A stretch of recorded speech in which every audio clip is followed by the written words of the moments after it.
This is Kadie and River Lynn Major. They disappeared in January of 2008 while her husband was reportedly taking a shower. He searched for them that night and eventually went over to her parents' house to voice his concerns. The following morning, they all searched for her and eventually split up.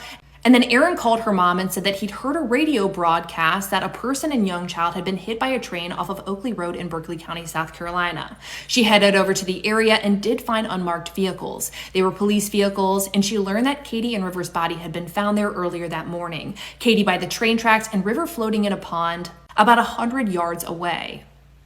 Kadie's manner of death was eventually listed as suicide. She was reportedly hit by something off of the side of a train. Interesting, since $1,000 was found in her truck along with River Lynn's diaper bag, and she hadn't jumped in front of the train, which should only have taken about 5 seconds to pass. She was reportedly hit by something off of the side of it. During the funeral planning, Kadie's mom says that Erin fell to the floor and started spinning. He claimed to have punched a wall, but they didn't see any of that, though the funeral director did tell a detective that she did. He was ultimately treated for a broken hand, which wound up needing surgery, and a concussion that no one seems to be able to explain. Things with her funeral just got more and more weird. Erin wanted their unborn baby to be displayed on top of Kadie in her and River's open casket, something unheard of in a train versus person incident.